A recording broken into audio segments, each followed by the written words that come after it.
When Camilla's daughter threw shade at Princess Anne, no one expected Kate Middleton to be the one to step forward, and the fallout is still shaking the palace walls. Welcome back, and thank you for watching today's broadcast. Don't forget to like, share and subscribe before we dive into tonight's dramatic story of loyalty, confrontation and the cracks spreading through Britain's royal family. The spark began at Windsor Castle, a setting usually reserved for polished tradition, where dignity and duty take centre stage. But on this particular evening, beneath the chandeliers and the polite applause, the royal facade slipped. And what followed was a scandal insiders are calling one of the most visible fractures inside the House of Windsor in years. The event was meant to honour Princess Anne, a record-breaking milestone, her 20,000th royal engagement, a staggering number, cementing her reputation as the monarchy's most tireless worker. Guests had gathered to celebrate decades of service, decades of selfless dedication, and decades of Anne embodying the very essence of royal duty. Among those in attendance were senior royals, courtiers, and close family. And standing prominently was Catherine, the Princess of Wales, whose admiration for Anne has always run deep. It was during this celebration that Laura Lopes, daughter of Queen Camilla, made the remark that turned a night of pride into a night of tension. Sources close to the room recall her words clearly. Anne's relentless style of duty, she suggested, was out of step with modern Britain.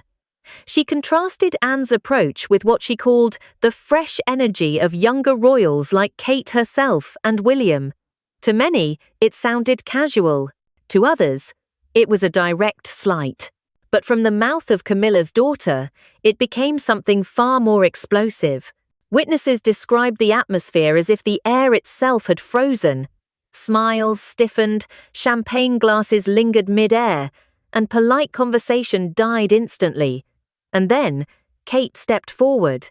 Calm but unshakably firm, she looked directly at Laura. According to one insider, the silence that followed Catherine's response carried more weight than shouting ever could.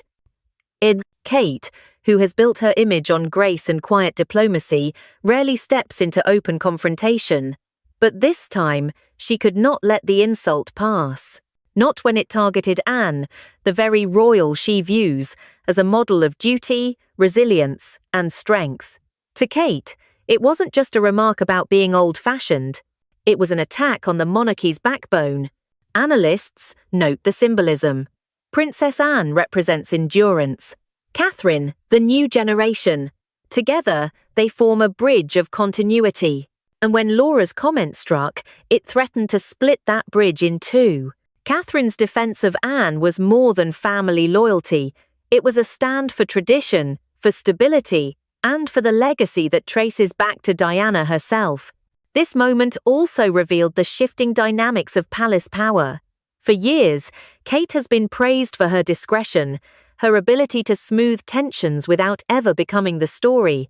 But at Windsor, she became the story. As courtiers whispered later, it wasn't just what she said, it was the way she planted herself at Anne's side. It was Catherine drawing a line in the sand. And that line was unmistakable. On one side, Anne and Catherine, a duo of unshakable duty. On the other, Laura, with Camilla soon to back her fiercely.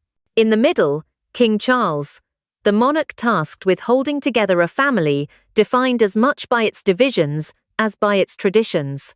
What should have been a simple family celebration had become a thunderclap.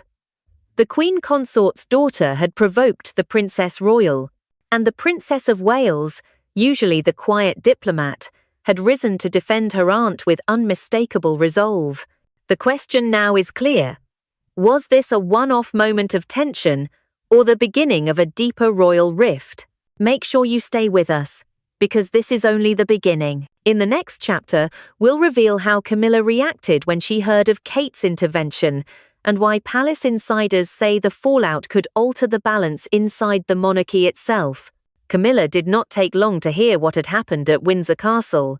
The whispers moved fast, carried by courtiers and staff, who knew better than to keep royal tension quiet for long. Within hours, Reports reached the Queen Consort. Her daughter had been publicly checked, not by a distant courtier or a journalist, but by Catherine, the Princess of Wales. And according to insiders, Camilla's reaction was immediate, protective, sharp, furious. For years, Camilla has fought to shield her children, Laura and Tom, from palace politics. They were never given titles, never expected to live under the blinding scrutiny William, Harry, and now George face every day. Camilla insisted they lead normal lives, pursuing careers and raising families away from the cameras. To her, Laura was simply an art curator, not a royal. But that normal life blurred the moment Laura entered Windsor Castle for Anne's milestone event. Because even without a title, every word spoken inside royal walls carries weight. And Catherine's defense of Anne made sure that Laura's words did not vanish quietly into the background. Sources close to Camilla say she bristled the moment she learned of Kate's intervention. One insider described her reaction in stark terms. It felt to Camilla like Catherine was putting Laura on trial, inside the family, in front of everyone. The tension escalated almost instantly. What could have been dismissed as a careless remark was now magnified by the Princess of Wales stepping forward. Catherine's act had drawn lines across the palace. For Camilla, it wasn't just about Anne. It was about her daughter being judged by royal standards she never agreed to. King Charles, as always, found himself trapped in the middle. On one hand, he understood Catherine's loyalty to Anne. He, too, recognized the decades of unglamorous work Anne had carried on her shoulders. On the other hand, Charles had spent years slowly weaving Camilla's children into the fabric of his private life, ensuring they felt accepted even if the public never fully embraced them. One thoughtless remark now risked unraveling that fragile balance. Catherine, meanwhile, was unshaken. At a private meeting the very next day, she joined Princess Anne at Gatcombe Park. Eyewitnesses who saw the two women together described a bond that looked stronger than ever. Catherine leaned in, spoke softly, but her expression carried resolve. One guest later confided, "It wasn't just sympathy, it was strategy." Catherine wanted Anne to know she had her back, no matter what storm might follow. Anne, characteristically stoic, downplayed the insult. To her, it was another careless jab in a lifetime of dismissals. "You get used to it, Catherine," she reportedly said, echoing the same words she once told William. "People always think they know better how this job should be done." But Catherine was not convinced. Where Anne saw endurance, Kate saw danger. In her mind, letting Laura's words slide risked more than personal pride. It risked headlines, narratives, whispers of a generational rift that could undermine the monarchy's image. To Catherine, silence was not an option. Analysts note the difference in approach. Anne's strength lies in stoicism, in weathering storms by ignoring them until they pass. Catherine, however, represents a new model of royal strategy. She has spent years mastering the art of public perception, understanding how a single gesture, a single word, can dominate the press cycle. By speaking up, she wasn't just defending Anne. She was preemptively shielding the monarchy from a storyline she feared could spiral old guard versus new guard. And already, whispers were spreading through the palace corridors.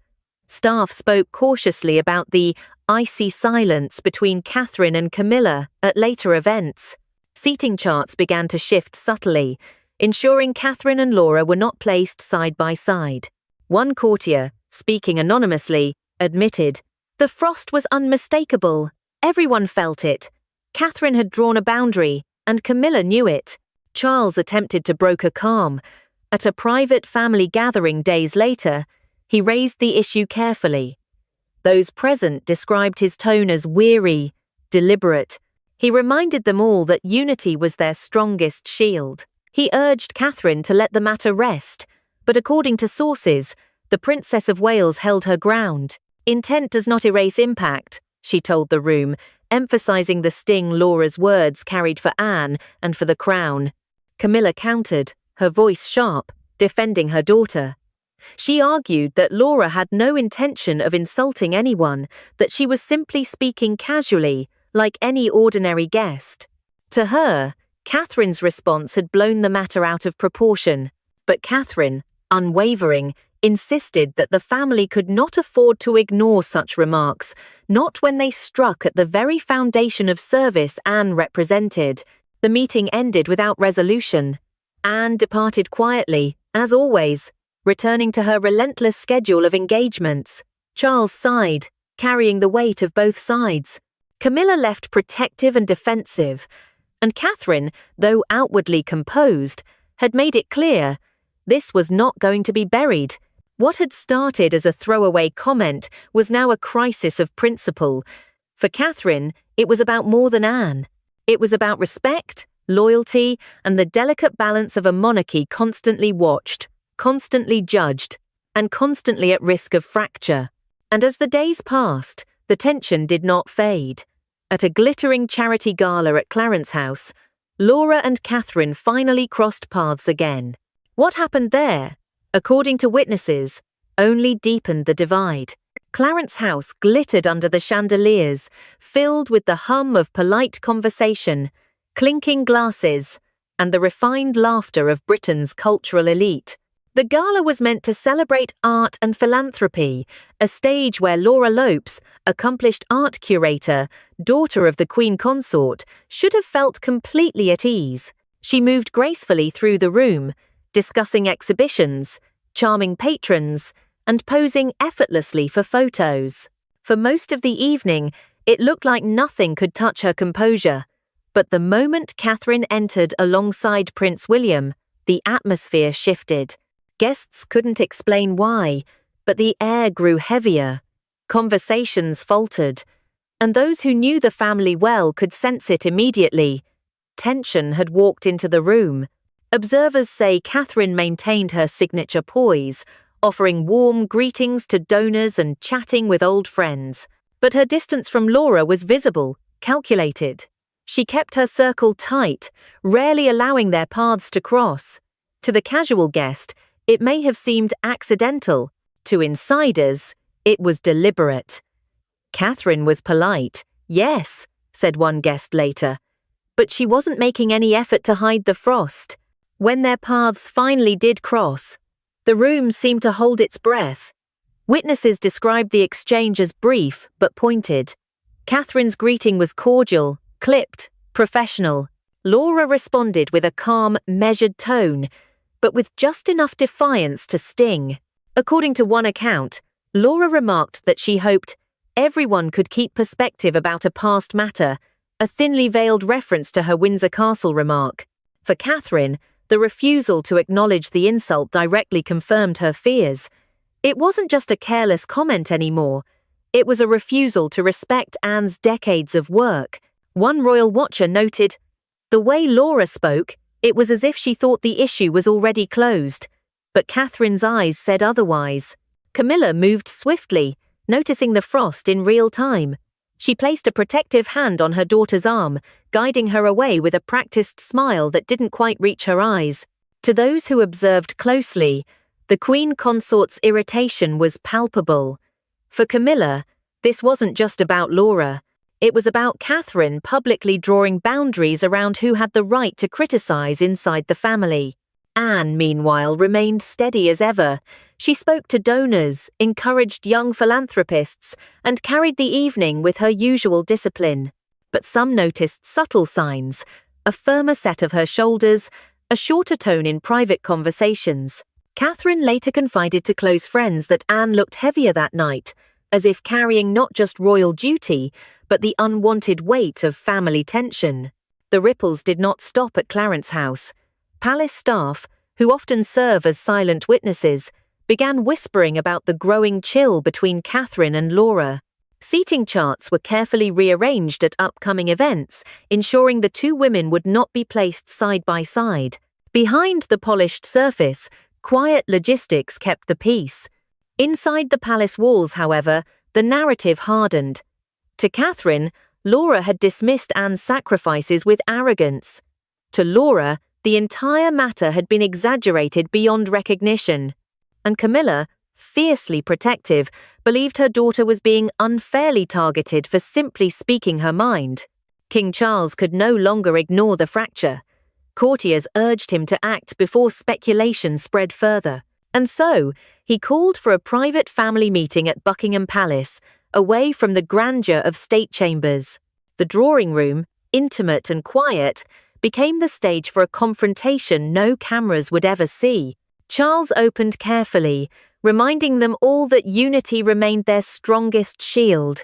He warned that even private slights, if left unchecked, could spiral into damaging narratives. His words were calm, but his concern was visible. Catherine spoke first, her tone measured but firm. She laid out her case with clarity. Laura's remark had crossed a line, undermining Anne's decades of tireless service. Her words carried weight, not with anger, but with conviction. Respect, she insisted, is not optional inside this family. Laura, seated across the room, held her ground. She denied any intent to insult and claimed her comment had been blown out of proportion. She described it as casual, not a personal attack, baffled that it had created such drama. Anne intervened, attempting to steady the room. She acknowledged the sting but urged them not to escalate further. Her voice, as always, was calm, resilient, pragmatic. Yet even her presence couldn't erase the tension hanging over the gathering. Then Camilla spoke, sharp and defensive. She reminded everyone that her children had deliberately avoided royal life, living without titles or privileges. She argued that dragging Laura into palace disputes was unfair. Her frustration was evident. Catherine, however, did not waver. She repeated that once words were spoken within the family, titles or not, they carried weight. The meeting ended without resolution. Each figure left the room carrying their own version of the truth. Anne returned to her duties, Catherine to her quiet determination, Camilla to her protective instincts, and Charles to the burden of keeping them all together. The divide was now undeniable. What had begun as one remark in Windsor Castle had spiraled into a fracture at the heart of the monarchy. The meeting at Buckingham Palace might have ended in silence, but silence is rarely neutral inside royal walls. It carries weight, it lingers. And in the days that followed, the echoes of that tense gathering spread quietly through the family. Publicly, the royals smiled for the cameras. They carried out engagements with practiced grace, shaking hands, delivering speeches, and projecting unity. But behind the polished facade, the mood had shifted. Palace staff felt it immediately. Conversations were shorter. Schedules were altered. Seating arrangements were drawn with surgical precision to prevent Catherine and Laura from being placed within striking distance. Insiders describe Catherine as resolute in the aftermath. To her, the matter wasn't about personal dislike. It was about principle. She believed Anne's decades of service, the endless overseas tours, the missed holidays, the unrelenting schedule, demanded respect. Allowing Laura's words to pass unchallenged would, in her view, dishonor that legacy. Anne, as always, tried to move forward without fuss. She returned to her engagements, her charity visits, her long hours with the horses at Gatcombe Park. But those closest to her noticed subtle changes.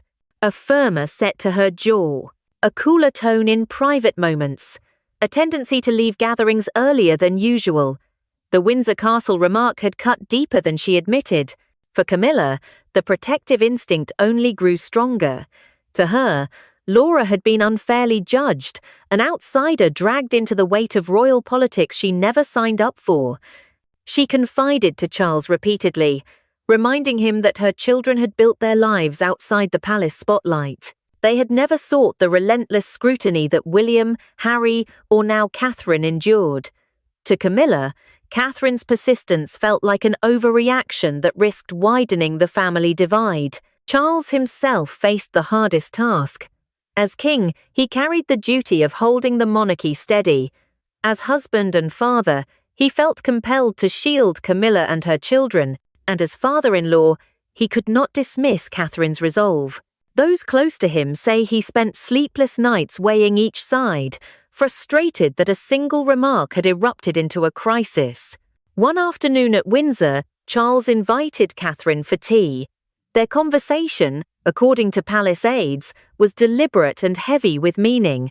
He praised her loyalty to Anne, recognizing the strength of her bond with the Princess Royal. But he also urged her to consider the cost of pressing the matter further. Leadership, he reminded her, required not just firmness but flexibility. Catherine listened respectfully. She nodded, but her silence carried its own weight. To her, allowing disrespect to pass unchecked was not flexibility, it was weakness. And weakness, in the world of constant media scrutiny, was dangerous. The situation might have cooled had the palace managed to contain it. But whispers are powerful currency inside royal corridors. Staff spoke quietly of Catherine's disapproval, Camilla's sharp words, and the unshakable loyalty between Catherine and Anne. Courtiers repeated the story of Windsor Castle in hushed tones, and slowly the narrative grew legs. Even without headlines, the fracture was obvious to anyone within the inner circle. Meanwhile, Catherine began to act in subtle ways. She invited Anne to joint appearances, strengthening their visible alliance. She encouraged the younger royals, particularly Sophie and Zara, to rally around Anne's milestone achievements, ensuring public focus remained on her record of service. Observers say Catherine's strategy was clear: turn Anne's loyalty and endurance into a centerpiece of the monarchy's image, making Laura's remark look even more out of touch. At the same time, Camilla doubled down on her role as protector. She appeared at more events with Laura, offering smiles and gestures of warmth that were meant to show solidarity. But behind those gestures was tension. It was unmistakable, one attendee at a charity dinner recalled. Camilla was trying to project normalcy, but her eyes told a different story: sharp, defensive, protective. For Anne, caught in the middle, the situation was both familiar and exhausting. She had lived through decades of family rifts, scandals, and shifting loyalties.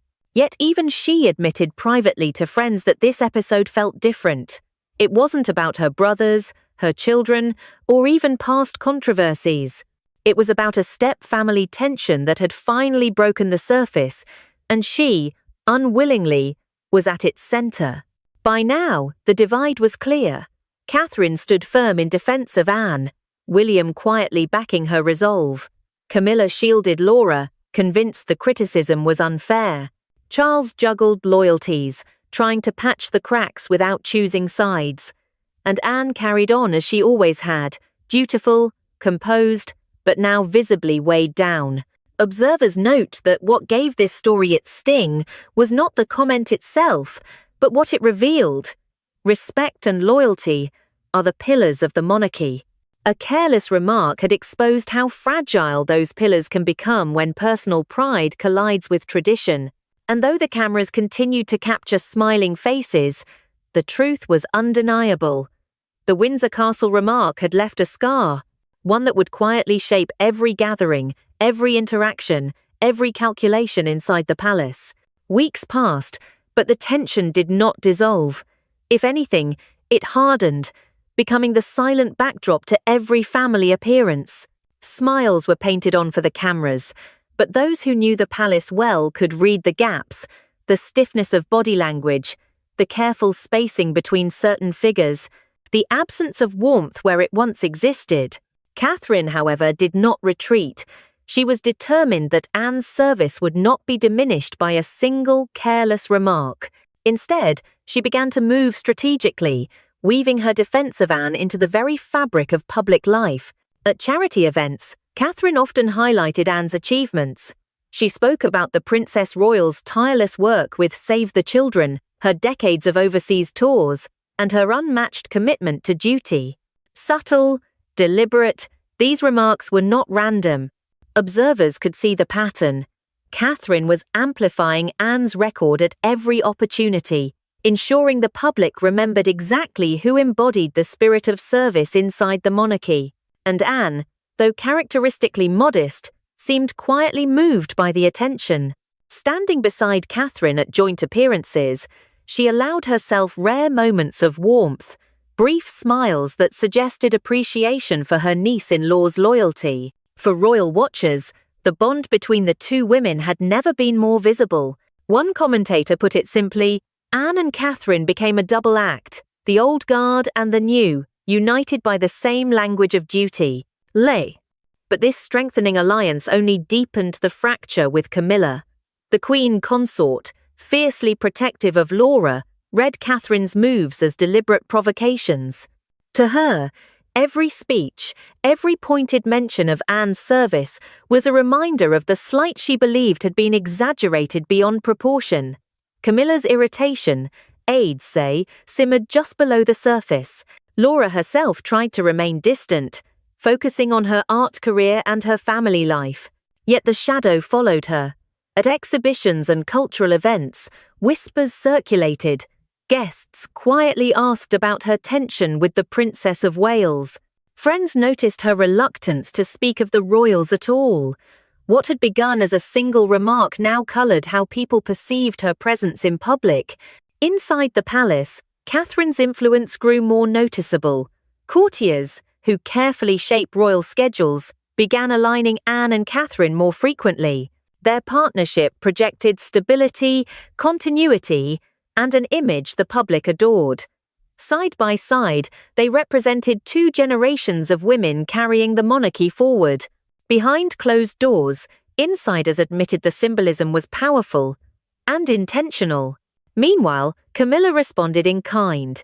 She brought Laura to more high-profile events, introducing her more prominently to cultural figures and patrons. To outsiders, these appearances seemed harmless, but palace insiders knew the subtext. Camilla was signaling that her daughter would not be pushed aside or silenced. Charles found himself yet again balancing on a tightrope. He admired Catherine's loyalty to Anne, but he also felt the sting of Camilla's frustration. The king, insiders say, pleaded for calm in private conversations. Unity must be seen, he reportedly told both women, even when it is not felt. Yet unity was proving harder to display by the day. Observers point out that this quiet struggle revealed more than family tension. It highlighted a deeper battle for influence within the palace. Catherine, through quiet loyalty and calculated visibility, was becoming the moral compass of the younger generation. Camilla, through fierce defense of her children, was reminding the family that she, too, had boundaries that could not be crossed. For Anne, it was another burden to carry. She did not seek to be the center of conflict, yet her decades of work had become the symbol both women fought over. To Catherine, Anne represented the crown's backbone. To Camilla, Anne was the reason her daughter had been drawn into unwanted scrutiny.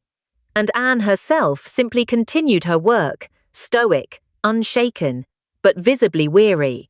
Royal experts warn that such fractures rarely heal quickly. Once trust is frayed, every glance, every remark, every silence is read with suspicion. In this case, the Windsor Castle remark had become a prism. Through it, every gesture inside the palace was refracted, every alliance magnified. Catherine's campaign to elevate Anne's profile succeeded in rallying public admiration.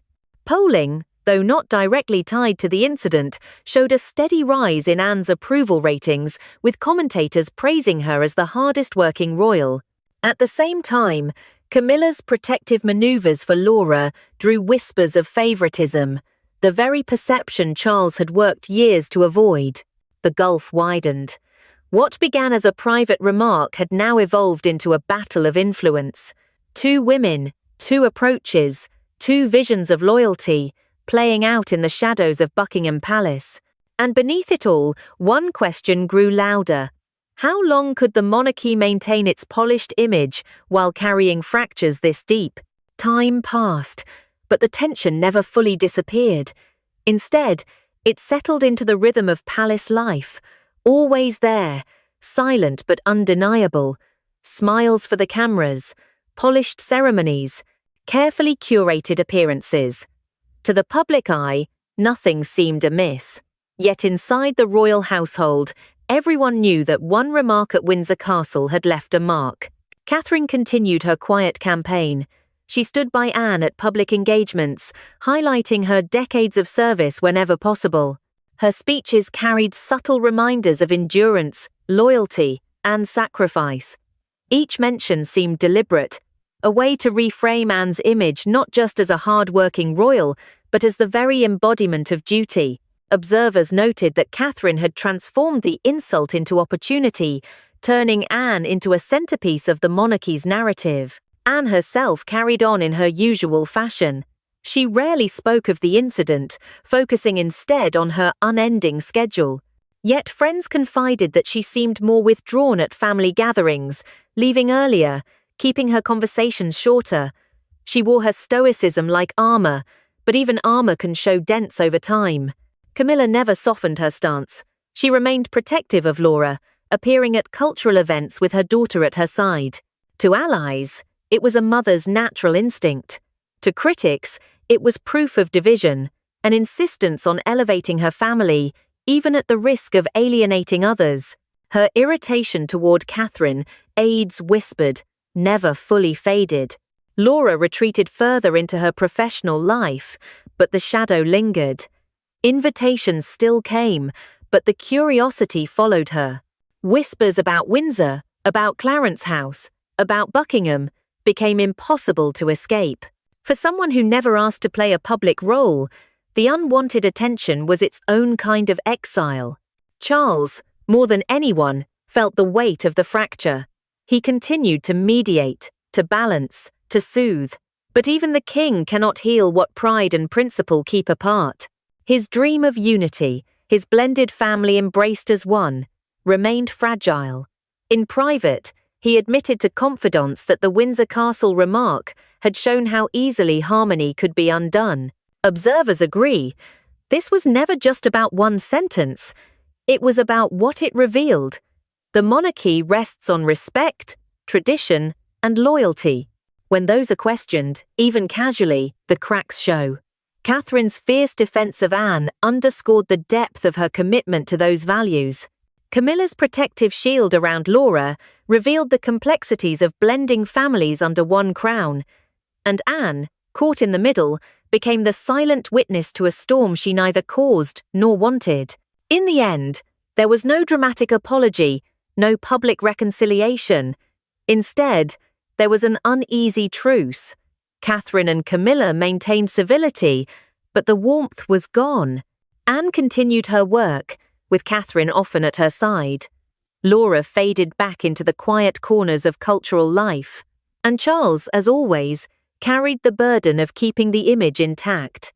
For the public, the story never reached the headlines. The Windsor remark remained hidden, a drama confined to palace walls. But for those inside, the consequences were real.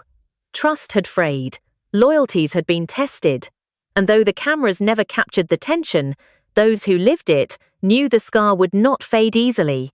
Analysts frame it simply: Catherine stood for legacy and loyalty. Camilla stood for family and protection. Anne carried on, steady but silent. Charles balanced, William supported, and Diana's shadow lingered over it all, a reminder that the monarchy's survival has always depended on women of strength, endurance, and sacrifice. So, where does the story end? Not with a headline, not with a scandal splashed across front pages. It ends in the quiet recognition that inside Britain's most powerful family, fractures are never far from the surface. A single remark was enough to show just how delicate unity can be and how fiercely it must be defended. Thank you for watching. If you found this story compelling, don't forget to like, share, and subscribe for more royal analysis and behind-the-scenes drama.